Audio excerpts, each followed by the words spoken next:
तुमच्या computer skills upgrade करायच्या आहे? दिशा कम्प्युटर इन्स्टिट्यूट घेऊन आले आहेत महा डिस्काउंट ऑफर.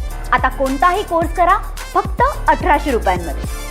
आमदार गोपीचंद पडळकर हे दाखल झालेले आहेत चौंडीमध्ये. आता त्यांच्याशी थेट बातचीत करणार आहोत. काय सांगा, तुम्ही दाखल झालेले चौंडीमध्ये, काल रात्री तुम्ही आतिषबाजी आणि फटके या ठिकाणी फटक्यांची आतिषबाजी केली, रोषणाई केली.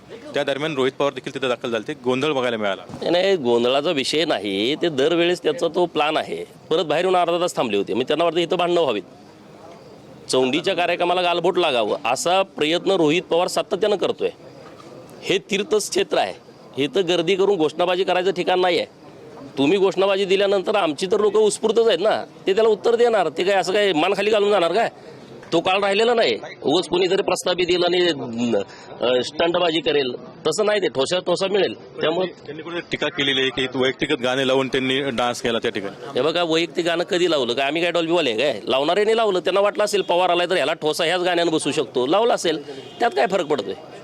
त्यात काय फरक पडत नाही. त्यात काय नाही विषय. राडा बघायला मिळाला यावर्षी, पण राडा बघायला मिळाला. त्याला राडाच करायचा आहे या कार्यक्रमामध्ये. सातत्यानं या गोष्टीचं राजकारण करायचं. अरे तुम्ही करा ना, कोण तुम्हाला अडवतंय? पण ही पद्धत नाही ना. 12 वाजता अभिवादनाचा कार्यक्रम आहे, तुम्ही 12ला 10 मिनिटं कमी असतानाच इकडं ड्रोन शो सुरू आहे. हजारोच्या संख्येनं लोक थांबलेत. तिकडं 10-20 दारुडे घेऊन तुम्ही तिथं जाऊन मस्ती करताय. कोण खपून घेईल? कुणी खपून घेणार नाही या विषयामध्ये. दुसरीकडे मनोज जरांगे पाटलांचं आंदोलन काही मागं घेण्यात आलेलं आहे. काही मागण्या ज्या आहेत त्या सरकारने पूर्ण केल्या. काय मागण्या पूर्ण केलेत याच्याविषयी मला माहिती नाही. आंदोलन का मागं घेतलं हे मला माहीत नाही. कारण रात्री आपण इथं 2 वाजेपर्यंत आपण सगळे चोंडीत होतो. आमची भूमिका ही आहे पहिल्यापासून, ओबीसीच्या आरक्षणावरती गदा येता कामा नाही. नंबर 1, ज्यांच्या मूळ कुणबी नोंदी आहेत त्यांना दाखला देण्याबद्दल कुणाचंच दुमत नाही, कुठल्याच ओबीसीचं.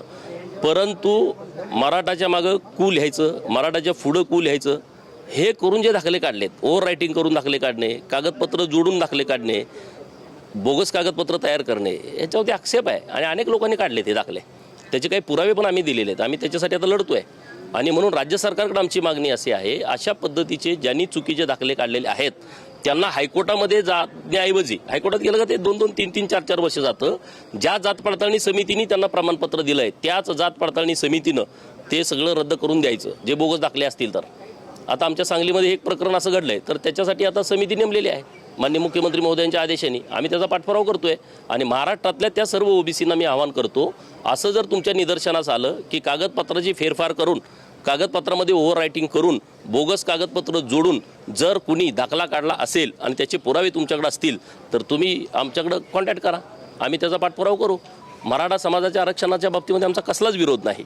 परंतु याच्या आडून जर कुणी अशा पद्धतीनं चुकीचे बोगस दाखले काढत असतील तर या गोष्टीला आमचा आक्षेप आहे आणि तो कायम राहील. तर निश्चितच आपण मनोज जरांगे पाटील यांच्या झालेल्या आंदोलनासंदर्भात देखील गोपीचंद पडळकर यांनी भूमिका मांडलेली आहे.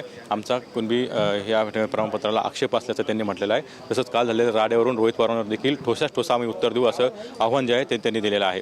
कॅमेरा अभिजित विशेषसह कुणाल जायकर, TV9 मराठी, चौंडी, अहिल्यानगर. मला तुमच्या कम्प्युटर स्किल्स अपग्रेड करायच्या आहे? दिशा कम्प्युटर इन्स्टिट्यूट घेऊन आले आहेत महा डिस्काउंट ऑफर. आता कोणताही कोर्स करा फक्त 1800 रुपयांमध्ये.